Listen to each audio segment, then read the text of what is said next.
Hello everyone, it's great to be here in Antwerp. Hello comrades, and I will call you all comrades because no matter where we are from in the world, as socialists, we are all brothers and sisters, we're all connected in struggle, and it's been so great to hear everyone reinforce that message of solidarity today. It's particularly great for me to be here because I was one of those people who was kind of born a socialist. My granddad was a shop steward, just like all of you. He was a shop steward in the TGWU, the Transport and General Workers Union. This would have been back in the heyday of British socialism. And he would have, been sat in rooms much like this one many, many times over, probably singing songs more like the Internationale and the Red Flag than what we've just been hearing, but I'm sure he would have approved. And I think he would have been really, pleased to hear that I was coming over here to talk to you guys today. But he probably would have been also a bit surprised if I said, Grandad, I'm going over to speak to the Belgian Steel Workers Union. He probably would have been like, what do you have to say to the steel workers? They do things, they make things. You just kind of talk about capitalism. But I think that's kind of what I want to bring together today. I want to try and talk to you a bit about how what you do, how the circulation of commodities, the production of commodities in the world economy is linked up to some big trends that are happening at the macro level, is linked to the way that capitalism works, and is obviously linked to that fundamental and constant feature of capitalism, which is class struggle. So today I want to talk a little bit about something that I think is going to come to characterize all of our lives over the next several decades. And I want to talk about the return of the real material thing.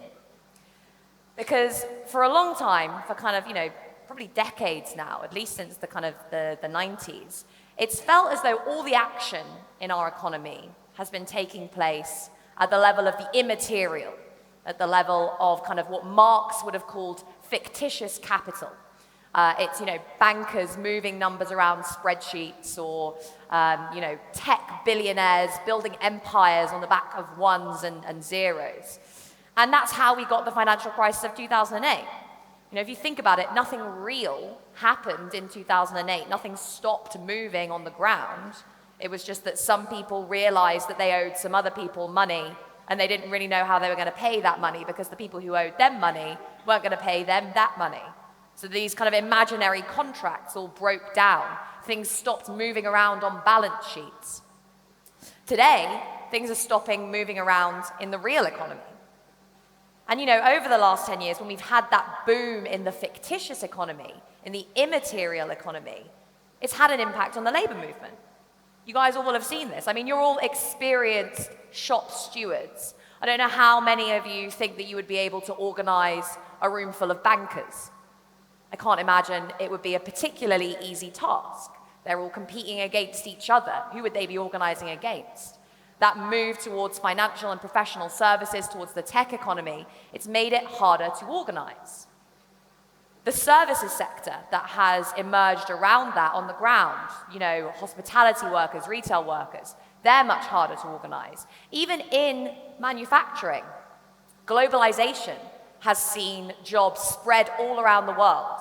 It's made it much harder for workers within the same sector to organize, even as you guys are doing this amazing stuff and trying to link up workers all over the world. And even when, like here, you have a strong organized labor movement in the manufacturing sector, there's still always the constant threat of automation, of robots coming in and taking these jobs. So all of these changes, this move towards the immaterial, the growth of finance and professional services, automation, globalization, all of these things, what have they been about? They've been about bosses trying to make money without workers. They've been about capital trying to make money from capital. About excluding all of you. Because when the bosses can exclude all of you, it's much easier for them to go about their jobs without any interruption. One of the speakers up here said, if we wanted to, we could shut down the ports in Ghent, in Antwerp, that bring goods into Europe. And you could do that. We could do that. That's why they're so scared of workers, because workers have the power to shut down the real stuff that keeps capitalism moving. Not the ones and zeros or the spreadsheets or, all the stuff that takes place in, the financial economy, the fictitious economy that's broken down so many times over the course of the last 10 years, caused by the people at the top with implications for the people at the bottom. But the real economy that all of you are working in, that kind of transports commodities around the world. Because that real economy's never stopped. That real economy, you producing things, is the foundation of all of the wealth that accumulates at the very top. Were it not for the production of those real things, the bosses couldn't be skimming profits off the top. And they wouldn't be skimming some of those profits off to give to the bankers. And the bankers wouldn't be skimming some of those profits off to give to the politicians. That's where all this surplus in our economy comes from. It comes from the real economy. And what we're seeing at the moment is a crisis of the real economy. If the financial crisis was about a breakdown in the movement of fictitious capital between balance sheets, today what we're seeing is a breakdown in the movement of things around the world. And capital needs to move to survive. And if it can't move, you get a crisis. And that's the crisis that we're living through right now. Things are stopping moving. Real things aren't moving. Right now, more ships are stuck out at sea, unable to dock and unload their cargo, even than at the peak of the pandemic.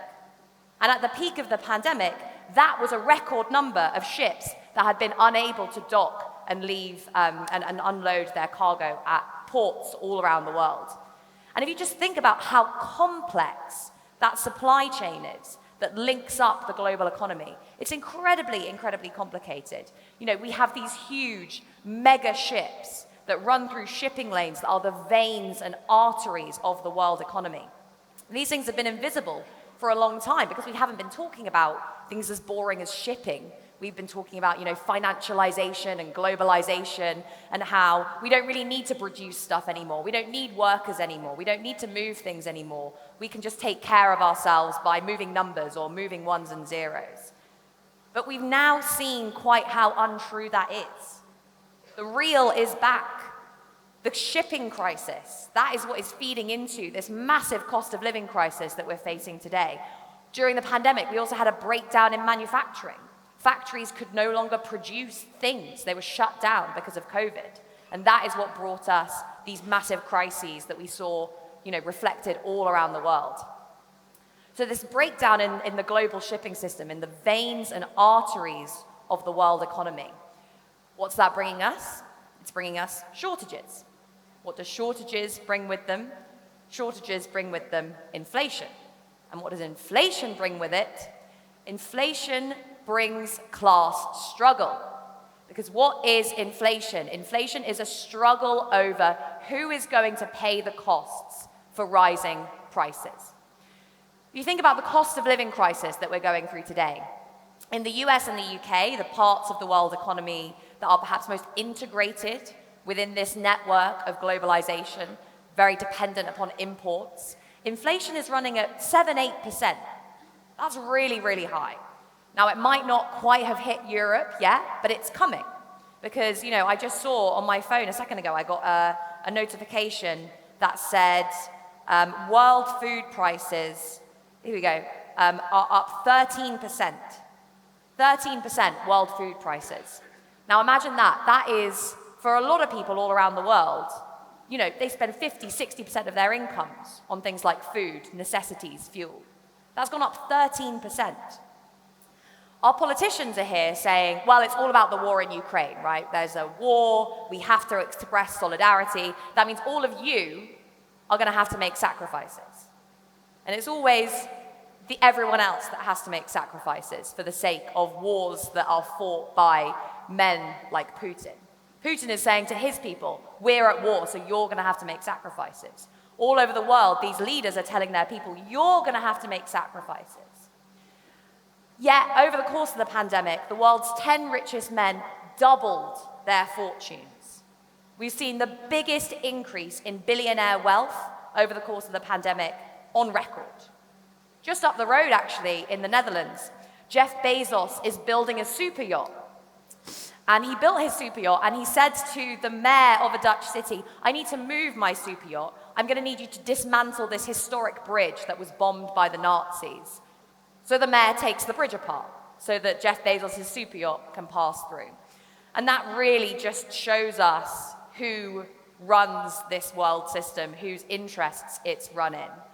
And it also shows us who is going to be forced to bear the brunt of this cost of living crisis, of this crisis that results from the breakdown of global shipping, the breakdown of globalization, the breakdown of these processes that have governed the world economy for such a long time. Because it's not going to be Jeff Bezos, it's not going to be senior, powerful, politicians, it's not going to be those who are running the world system.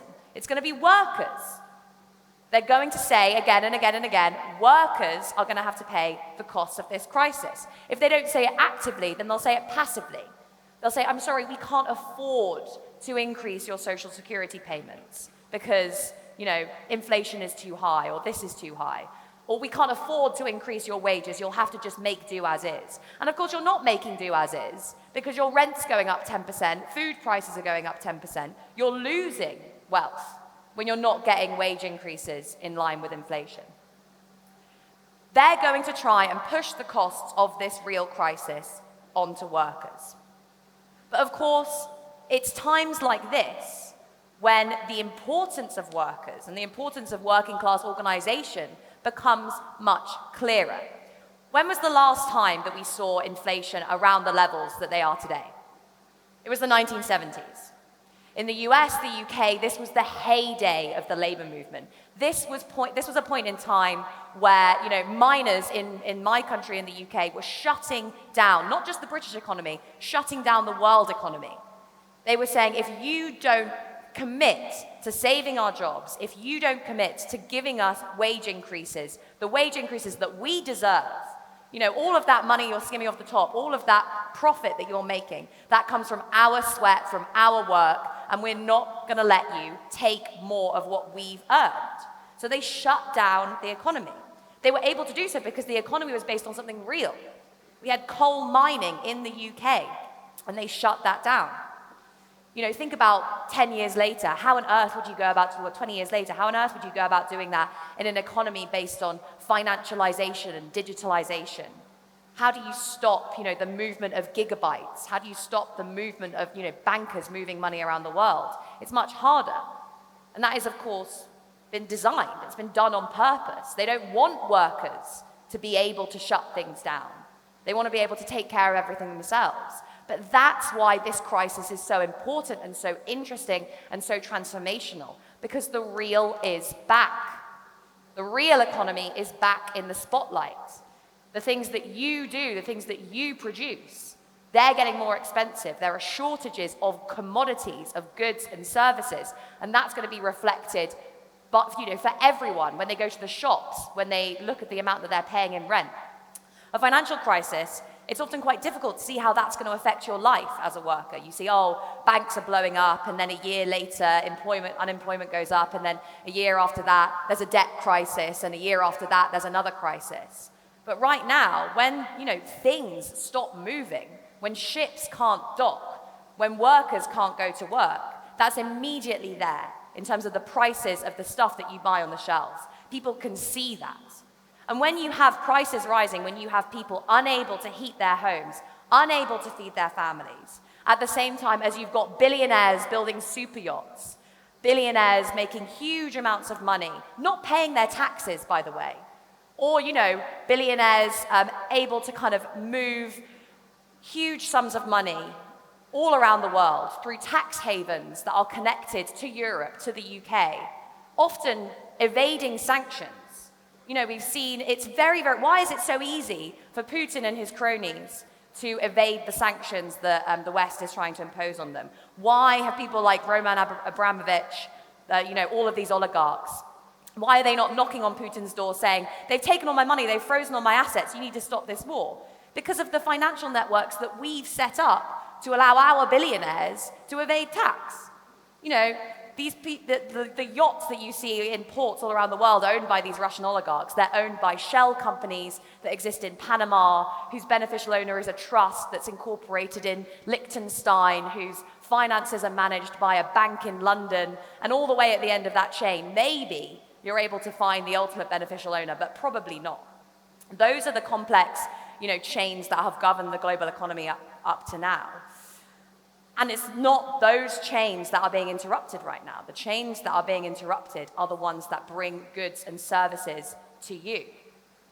So when you've got Russian oligarchs evading sanctions, when you've got, Amazon billionaires forcing us to take apart, bridges to get their boats through, when you've got people like Elon Musk trying to take over Twitter, when you've got the biggest increase in billionaire wealth that we've seen in history, at the same time as people cannot afford to heat their homes. I was in a little village in North Wales, where my dad's from, not that long ago, which has the highest levels of fuel poverty in Wales. And this is a former slate mining village. Wales was the slate mining capital of the world. Again, these places made things, people made things, and that's what made these communities. And when slate mining left, this became a very, very poor village, but all the houses were still made of slate. It's not very well insulated.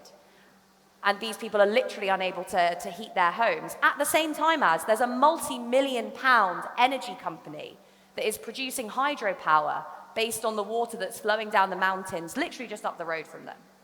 People can't afford to heat their homes, whilst Engie, a French, multi-million-pound company, has just invested millions of pounds in upgrading this hydropower plant that is producing power literally moments away from them. People can see this stuff. This isn't like 2008, when someone's going on the TV and saying, oh, it's about derivatives and it's about mortgage-backed securities and collateralized debt obligations. People don't understand that. This is about something that's really affecting our lives. And of course, the financial crisis really affected everyone's lives too, but it was difficult to tell people how. It was difficult to connect what was going on in the financial system with what was happening in people's everyday lives. Whereas today, it's impossible not to connect what's going on in the world economy with what's happening at your supermarket or in your home. And that's why this, I believe, is going to be an era where we're really going to see the re-emergence of class struggle. Because as we saw in the 1970s, inflationary crises are crises of who gets what. Inflation, this is why all the central bankers and the neoliberal economists are so scared of inflation. Because when you have inflation, the question that you have to ask is who is going to pay for it? Who is going to end up paying for higher prices? Who is going to end up paying for shortages? They don't want to end up paying for higher prices and shortages. They don't want the value of their assets, the value of their, multi-million-pound homes and their stocks and shares to decrease relative to the commodities that they can buy. So they're going to say, well, there's a war going on, or we can't afford it because we've already spent all our money helping you out through the COVID crisis. So you're going to have to pay for it. By the way, most of that money that was distributed over the course of the pandemic found its way, one way or another, into the pockets of millionaires, into the pockets of landlords, into the pockets of bankers. What did you do with that money that you got? You used it to pay your rent, so it went to your landlord. You used it to pay your mortgage. You used it to pay, outstanding debts that you had, so it ended up in the pockets of bankers. Or there were just all the, millions of pounds, billions of pounds that went missing because of fraud, because companies just took this money and ran. And now they're saying, we can't afford to help you during this massive cost of living crisis because all the money's gone. Well, where is it? It's not in your pockets, is it? It's gone somewhere else. It's gone up to the top. And this is what's going to keep happening unless we're able to reframe and reshape this crisis as a crisis of who pays. Not an abstract economic crisis. Oh, it's inflation. It's something that's happening out there. It's because of energy. It's because of Ukraine. It's because of this. It's because of that. No, this is a crisis of class struggle. It's a crisis of who gets what. It's a crisis of who pays. And that's why unions are so important. Back in the 70s, when we had this big inflationary crisis, that was the birth of neoliberalism. There was a reason that Thatcher and Reagan came to power at the end of the 1980s. They said, we're going to deal with inflation. What did they really mean when they said we're going to deal inflation? What they really meant was we're going to make workers pay for inflation. How did they do that? They destroyed labor movements in the US and the UK. In my country, the labor movement has been on a decades-long decline. You know, we've still got some really great, strong unions that I'm really, really pleased to work with. But the proportion of people represented in labor unions has gone down dramatically because they fought, they used the state, they used the police to fight workers who were on strike. And then they used Parliament to pass laws to make it so much harder to organize, laws that I'm sure you'll all be very familiar with here as well. That crisis was passed on to workers. And we're still living with the legacy of that crisis today because the whole system in the 1980s was changed. It was changed so that workers were taken out of the picture and bankers and billionaires, you know, were put at the very center. We were told workers don't matter anymore, class doesn't matter anymore because, you know, it's all about the ones and zeros being moved around. It's all about the money that's being moved around up here. And maybe some of that wealth will trickle down to you, and if it does, then you should be very grateful about that. And of course, that wasn't really what happened. We were still making things, workers were still working, they just weren't getting their fair share. When class was taken out of the picture, class didn't stop mattering. Class was still there. Class conflict was still happening. It's just that the ruling class was winning. And it's still winning. Who paid for the crisis of 2008? Working people. Who paid for the crisis we had during the pandemic? Working people. Now we have another crisis, and we have to decide who is going to pay for this crisis. Who's going to pay for this very real crisis that's happening in the real economy, that's happening in your pockets?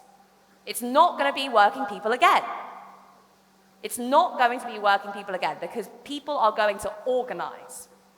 And the reason it's going to be easier for people to organize is, as I've said, it's because this is a real crisis. This is something that people can see immediately on the shelves, you know, when they go and pay their rent, when they just look at what's happening in society more generally.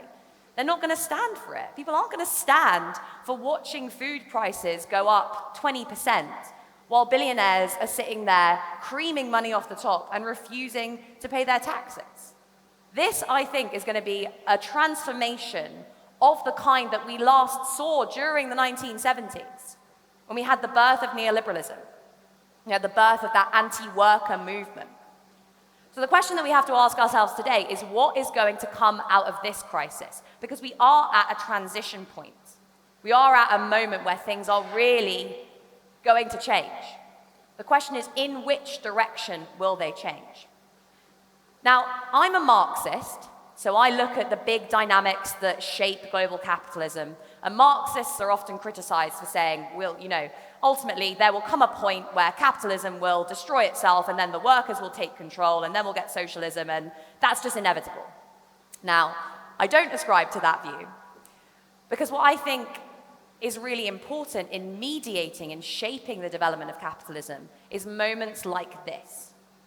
It's moments of crisis, when the things that we use to make sense of the world, the ideologies we use to make sense of the world, the institutions that we live in, they all start to break down.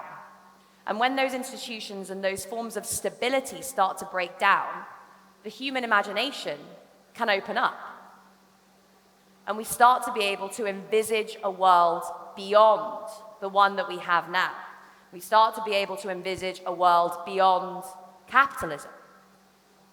That's very dangerous. It's why during moments of crises you'll often see, you know, allegedly liberal politicians siding with fascists, because they'd rather side with the far right than see workers actually be able to take control of the economy.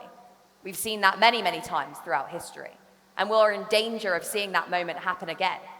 You know, you've got people like Marine Le Pen over in France, very close to winning that election. And what's her response to the climate crisis? Shut borders. As if that's going to solve the climate crisis, is just keeping people out. So this is a very dangerous moment, but it's also a very fertile moment.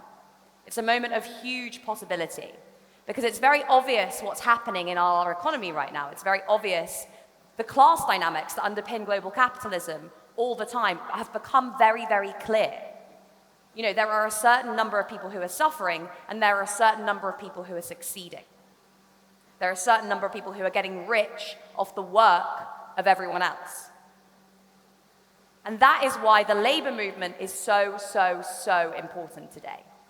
Because it is up to people like you, it's up to unionists, to socialists all around the world to come through with a message of hope and change. And to say, actually, the world right now is organized in the interest of bosses. It's organized in the interest of the elite. It's organized in the interest of the powerful. But it doesn't have to be that way. Because we as workers, we make the stuff. We produce the things, the real things that we need to survive. These people at the top, they're just moving stuff around spreadsheets. We're the ones that are producing the commodities that you see on the shelves every day. And we have the power to take control of the economy. There was an amazing story, again, back in the 1970s, the heyday of union power in the UK, where workers at Lucas Aerospace decided, rather than allow their plant, their company to be dissolved, they would put together a plan. It was called the Lucas Plan. And they said, as workers, strong, well-unionized workers, we have an alternative to the government shutting this plant down.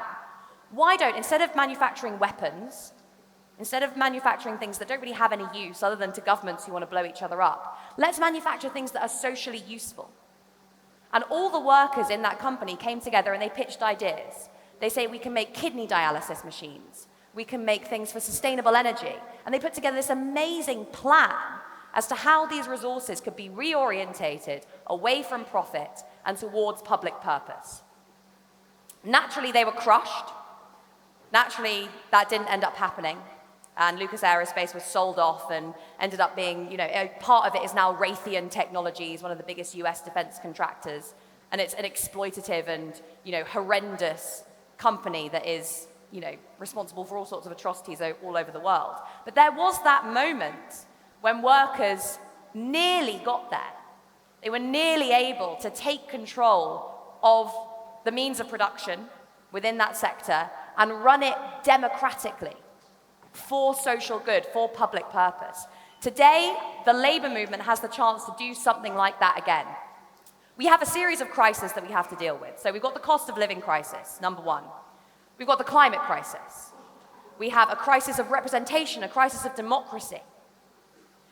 We need to develop a response to all of those things that is going to build public support and build workers' power in opposition to the people who don't actually care about any of these crises because they think they can make everyone else, they think they can make workers bear the impact of the cost of living crisis, bear the impact of the climate crisis, and they think that they can insulate themselves from democratic accountability.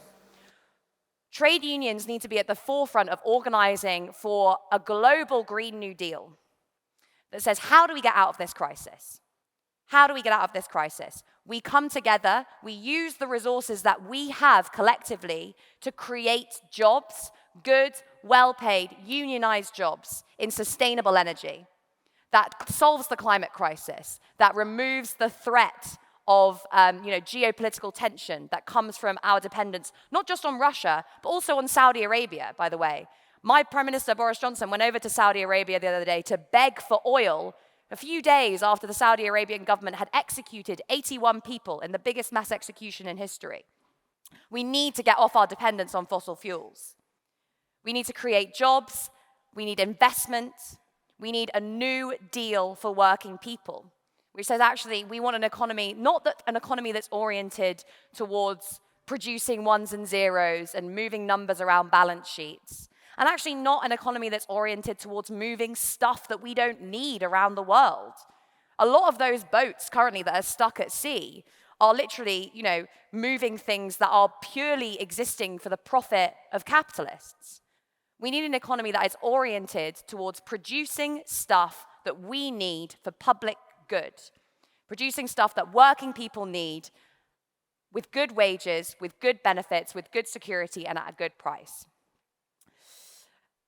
This really is a moment, I think, just like the 1970s, potentially, just even like 1945. We've come through a massive crisis. And at the beginning of that crisis, there was all this talk about how we're all in this together.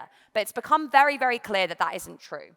We're not all in this together, which is why it's so important that working people stand together in opposition to the people who would seek to exploit us and to capitalize on this crisis to make profit for themselves.